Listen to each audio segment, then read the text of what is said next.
What I suggest for you to do in one of these natural vision improvement practice sessions is to have these 4 ingredients. First, relaxation. Second, stimulation. Movement, centralization.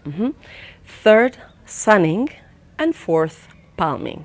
If you do these 4 things, so relax first, then stimulate, then sunning and palming, you have a very, very complete session. Very light hands.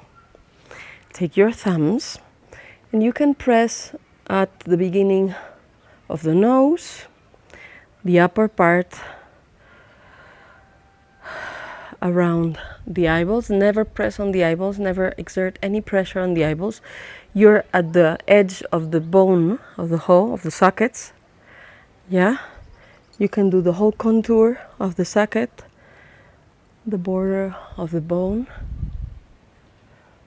You can do it on your eyebrows too. Sometimes there's tension around the eyebrows, on the temples. You can also, on the forehead, you can do it on the forehead. There's neurovascular points and acupuncture points on the forehead and the temples. You can also, in this case, I'm going to release my hair to loosen up the hair. You can massage the skull. Very nice. With eyes closed or open as you want. This zone is very important because some of the eye muscles are actually directly connected to very near the atlas. Actually, if you're touching your thumbs, that part, without moving them, you just press very gently and you move up, down, right and left. If you move your eyes, you're going to notice that there's movements of the muscles behind here. So there's insertions of the eyes that go back to the neck. That's why we want to relax and massage all of that part. Okay, and we can continue also with the face. We can massage the eyelashes, touch them very, very lightly. That will help stimulate the production of tears, which is extremely good for eyesight, for your vision. Blinking is also extremely good to produce tears. And you can press, look for any points on your face that are sensitive, and you can massage a little bit more wherever it's a bit more sensitive. There's a point under the cheekbones, another point near the nose, very often. And usually there's also a point on the top and under the lip that you can also massage like this. You can also massage your belly in a circle while you're doing this with your lips, and then on the other side. Not only will it massage the acupuncture points that are on the lips, but this is also a kind of brain gym, which is extremely good also for your brain hemispheres. And you can massage near the jaws. Sometimes there's a lot of tension at the jaws. If you're angry, if you're stressed, so massage those, loosen up. Sometimes the vision problems come from tension in the jaws. Massage the chin. And you can also massage the neck. In different ways. Okay, so we've done some relaxation. Of course, if you know other movements and other ingredients for relaxation, you could include them. We have prepared our body and our eyes for stimulation. And now we may want to stimulate more specifically our eyes. And we can do many, many games for that. One that we can do is follow the thumb and observe the peripheral apparent movement. So you're looking at your thumb as you're moving, and while you are looking at your thumb with your foveal central vision, you pay attention at how the rest of the world seems to move in the opposite direction.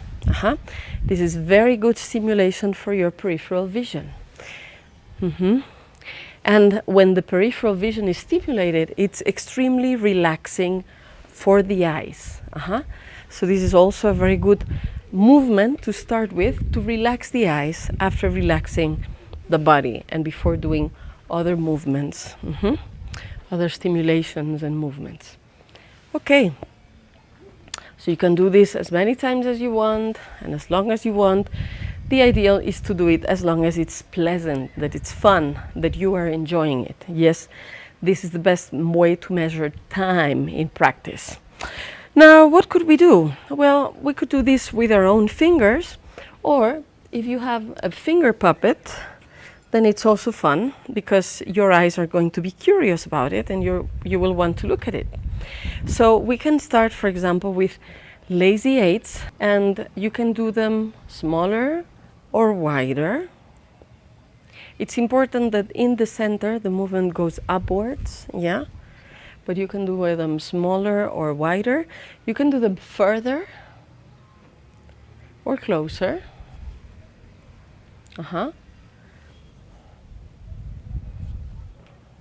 For you to see, you can do them faster or slower. And you can do them only moving the eyes or moving the whole head, which would be a more normal movement. Usually when you're curious, the interest goes first, then the look, and then the rest of the head. And you can also do it with your whole body. The whole body is following the movement, yeah? All three kinds of movements are very good. And again, do this as long as you want. Another possibility, you're looking at your thumb with or without a finger puppet. You look with both eyes, your finger or the finger puppet, and you take it closer and further away. Closer and further away. Closer and further away. Closer and further away. You can also change the finger. This is a very good exercise for improving the convergence of both eyes, so that they work together, they focus together at something that you're looking at. Convergence is particularly important for close-up near vision. The previous exercise was moving the muscles in all the directions. Very good to release tension from both the oblique and the straight muscles, so it's good for myopia, for astigmatism, presbyopia, all the refractive errors. Okay? Another practice that you can do, you can, I forgot to say, but this is something that it would be important to do before you start the practice. If you want to have an evaluation of your eyesight, you can look at the small print, put it at the distance of your elbow and mark what is the paragraph and the size of the letters that you see well at that moment, so that you can check again at the end of the exercise, of the practice. And again, you'll take your eye chart, you'll put it someplace. You usually have it someplace already, I suppose, but you can check at the eye chart how far you see the third and the fourth line, or if you see from the same place as before, if you see more lines than before. And you can do this at the beginning of the session and at the end of the session to evaluate how your vision is improving.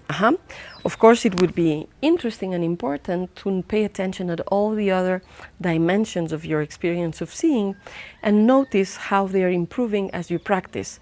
Light, colors, textures, movements, contrast, depth, void, pleasure of seeing, sensations in your eyes, etc., etc.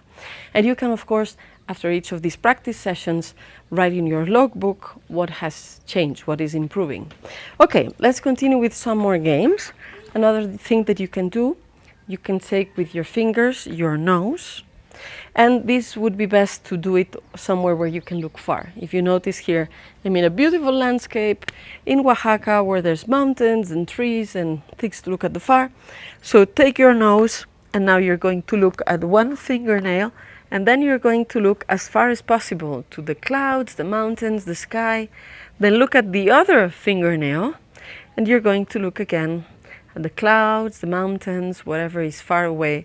Look again at one fingernail, and then far away, the other fingernail, and far away. And you're really trying to look on one side on the other to make sure that you make both eyes like be more aware of what they're seeing.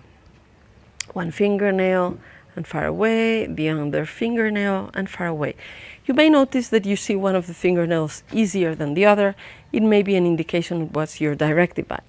And if you have a beautiful and big open landscape, as I have here, or go outside, go someplace where you can look far away and pay attention to details. For example, now I'm going to look at everything that is orange or red.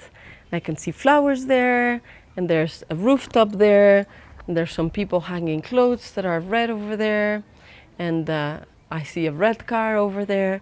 And then you can look at green things. Well, of course, here there's a lot of green.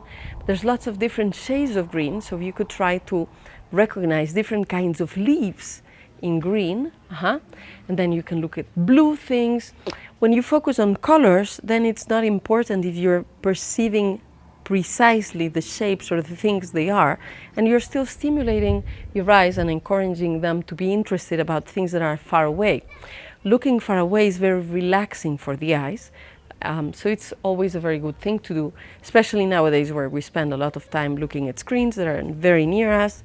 It's very important to change, to alternate, to diversify, and look far away as often as possible with curiosity and interest about what you're looking far away.